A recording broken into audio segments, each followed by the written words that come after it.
What's going on, guys? Vic VP back with another Game Case Arcades video. This is it. Put it in the books. Space Invaders is officially done.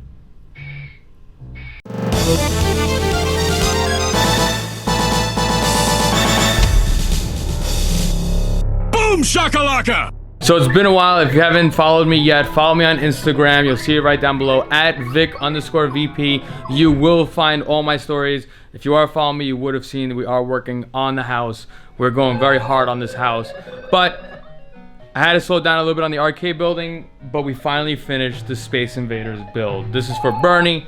Burnie, me and him understood he was in no rush for this arcade, so I was basically working on it as I had time for it. We're officially done. Let's break it down. Let's spin the camera. You don't like selfie mode, and let's just take a closer look at what I did to this arcade. I almost forgot. You know how I do it. Basically, before we break it down and show it off, you gotta watch the promo video. Burnie's arcade.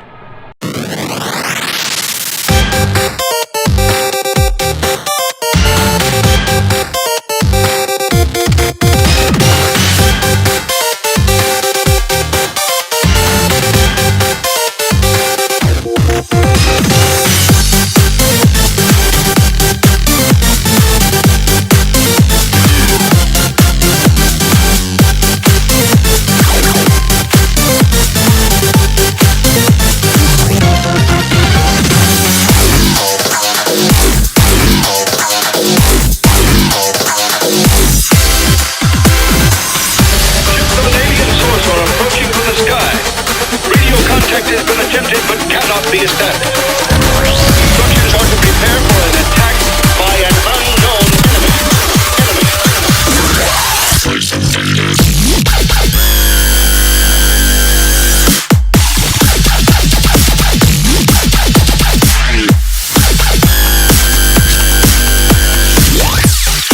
Not too sure what happened with my ISO, but I've touched something. But right now, let's take a closer look at Burnie's Space Invaders. A lot of people always comment they kind of want a different structure on how I do it. Let's first take a look at the cabinet, and then we'll talk about pricing, what we did, and all that. Most of the time, customers message me, they want to know pricing. We'll do a price breakdown later on. But real quick, let's just admire, again, full upright. This is a actual arcade cabinet. It looks like it is a well-known cabinet, actually. There was somebody on Craigslist trying to sell the same exact one, but they didn't have the holographic type. They did have like the screen here, so keep that in mind. Again, I know I said in the video it's unique. I think it is unique. I've never seen it before. But real quick, let's just go through a breakdown. I might have to turn off the audio, but we're talking about audio right now. We did put a Z212, not a 313 on this, a Z212. It's a 40-watt system. It's something that, honestly, we had to go cheap with. So we got a Z212 inside, and we did link to the existing speaker. Right behind the coin door, you will kind of see what I did. We have our control panel here, our volume controller, I should say. So it's perfect. It's not taped down, but it is stapled down. Basically, you could put headphone jack in here, and you could easily control volume. Well, again, while we're talking about speakers, you could kind of see it. It is it's two speakers, so stereo sound left and right. So you see one there, you see the other one, and we do have the actual existing original speaker into it, basically feeding off of the left channel. There is also a subwoofer down here. You can't really see it, but there is also a subwoofer. So this is stereo sound with a subwoofer to it. Pretty nice, pretty loud, awesome stuff. Real quick, we'll talk about LEDs. We basically have a 2-strip going. It's one reel. Some people do also ask me about LEDs. It is one reel. So it's your regular, I believe it's a 5-meter reel. And I try not to cut the LED strip. So I started here, actually. This is the first strip right here. So this actually, the controller's here. The IR controller's right here. So I went strip across, left some slack, because in case you do want to use the control panel, you want to do repairs, control panel comes out with enough slack. Basically, the LED went down here, and then we went right across. So there is a hole. I don't know if you could see it, but basically 2 holes going straight in. And then basically the excess LEDs, we just basically use it as cabinet lighting. I didn't make this perfect. I know I didn't. Somebody's going to talk about this. But I did make it nice across the back. But unfortunately, it did give a glow like you did see the LED strip in the mirror, so that's why I took it out. You do see kind of a glow right now, but before you actually saw an actual LED strip, you actually saw the LEDs.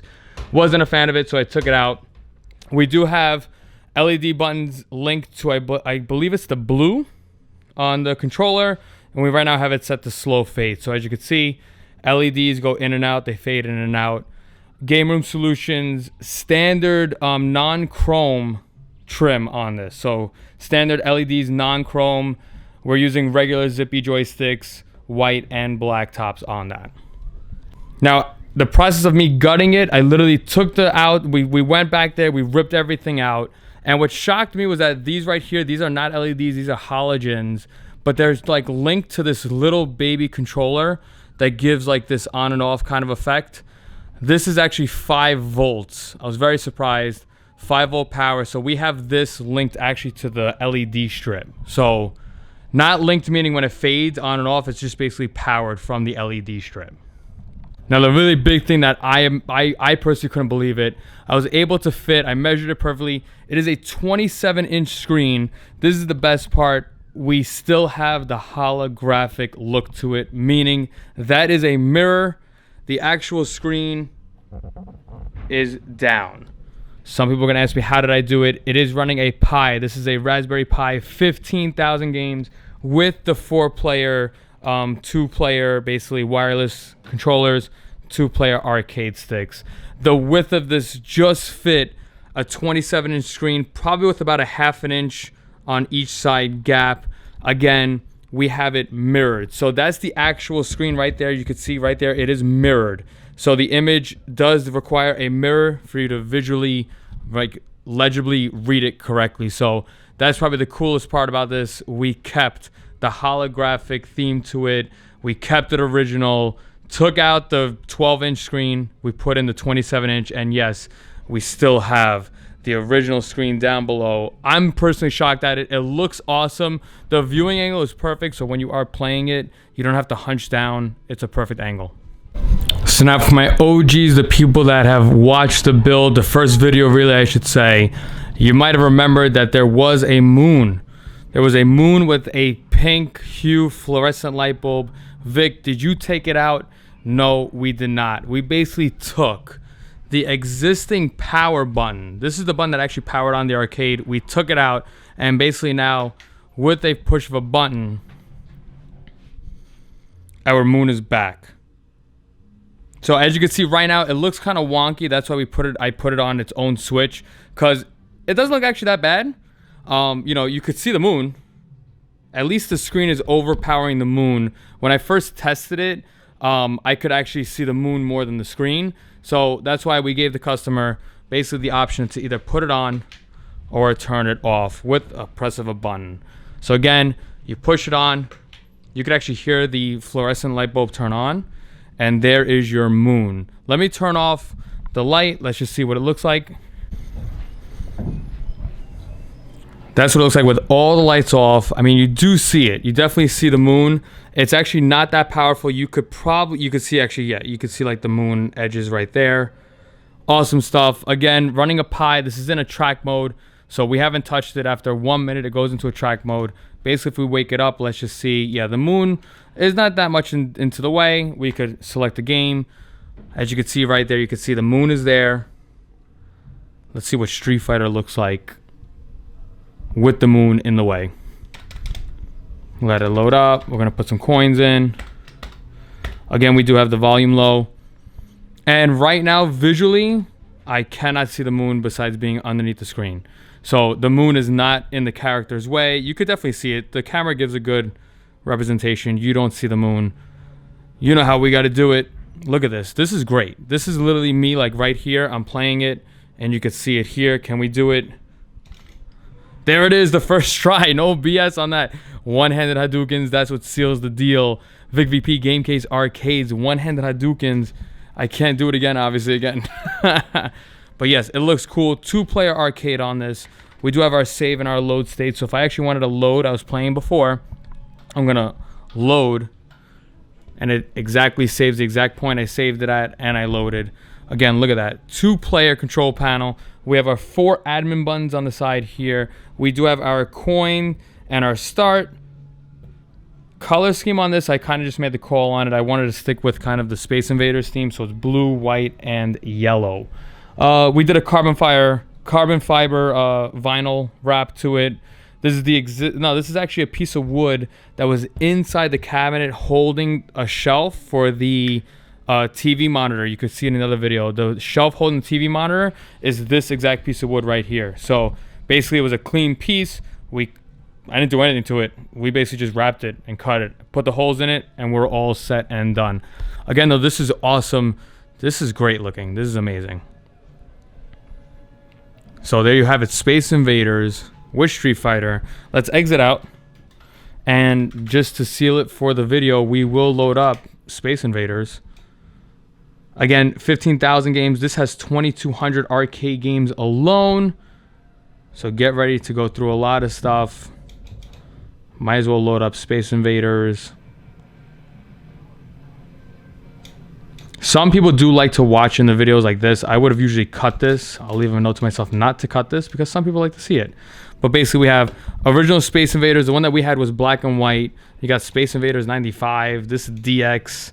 Basic stuff. Let's just load up the original. We're going to go down here. We're going to raise our volume. I'll also explain what's going on down here. You can see our Pi. So Pi here, very easy to access the SD card. And I also have USB wires stapled down so they can't really get lost.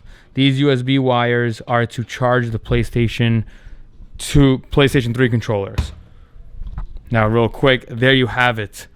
Ladies and gentlemen, that is it. Space Invaders running Space Invaders. Screen stretched. This usually, as you saw before, this is usually a 4x3 game. But as you can see, stretched. Really cool stuff. Did I load up the volume? I don't even know. I don't remember. Yep. You hear it. So, look at that. Playing original. Some people, they don't like what I do, meaning people will comment saying, oh, Vic, you butchered the cabinet. Unfortunately, the cabinet is just, nobody likes to play the old school game. This did have a 6-in-1 in it. Now it's got 15,000 games in one. And you could still play the original classic game to it. Quick exit, so you do shift and exit. I'm going to load Space Invaders one more time because I forgot one key thing. I didn't write a script to this. I never do. I just usually plan ahead. But the one key thing, anytime we get a real cabinet with coin slots, I must make the coin slot work. Right now, game is booted. We're not going to push the coin. We're going to insert an actual quarter right on into it, and there you have it. Credit 1 has been counted. Now again, with the coin mech, this some people get confused with.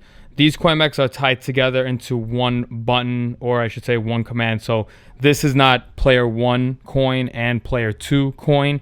This is considered player 1 coin. So if you tried to play like the Simpsons game, for example, if you put a coin in here, it would load up Marge. If you put a coin here, it would still load up Marge. If you did a 2-player coin setup, this would have been Marge, this would have been Homer. So again, as you could see, the coin mechs do work. That's the best part. Anytime I get original cabinets like this, I have to make the coin mechs work. So again, this doesn't just play the arcades. This does have handhelds. It does have consoles into it. So we could play the old school Game Boy if we wanted to. Again, a track mode on this. After 1 minute, it enters a track mode, so it would go through all the Game Boy games. Again, it's just nuts. This, for example, 861 Game Boy games alone. Again, if the customers don't like the moon, we come here, we turn off the moon, and boom, there it is, all said and done. That's basically it, guys. That's it. If you guys want to see the back of it, we try to clean it up. Let me just lower the sound. Some people do like to see the back and see how the internals are. So again, original hardware I always try to keep in it. I don't remove the boards. This is the original control panel. Underneath it, that is the arcade power supply that we are using. So we basically cut the ends to the TV. We added basically a plug up here for the LEDs and the Pi. Basically though, we cut the ends to like the TV and all that, and we connected directly into it. We took the fluorescent light bulb. These are the two power wires right here, are purple and blue. That's going straight into 115 volts. That powers on our fluorescent. You could see the monitor here. Basically, we screwed it right into here. We took the legs, we screwed it right into the piece of wood. We're all set. Stapled in. The subwoofer for the audio is right there. That is also screwed down. That's not moving into transit. And again, same thing with our speakers here. They're not moving. They are all screwed down. You can see our existing original speaker. Really cool stuff, really awesome stuff. Original power cable. This we stapled down to make sure it doesn't fall out, because as you can see, it's just kind of a hole in a piece of wood holding it. But that is it. Space Invaders, Burnie Madoff on Instagram. This right here is all set to pick up. Again, as you can see, a track mode has been entered after 1 minute of no play. It is now showing all the Game Boy games because we were in the Game Boy menu. What's also great about these systems that I do, you just plug it in, let it boot up, and that is it. There's no exit thing. There's nothing to do with it. It boots up directly into HyperPi. And that is it, guys. I'll see you guys on the next one. Vic VP Game Case Arcades.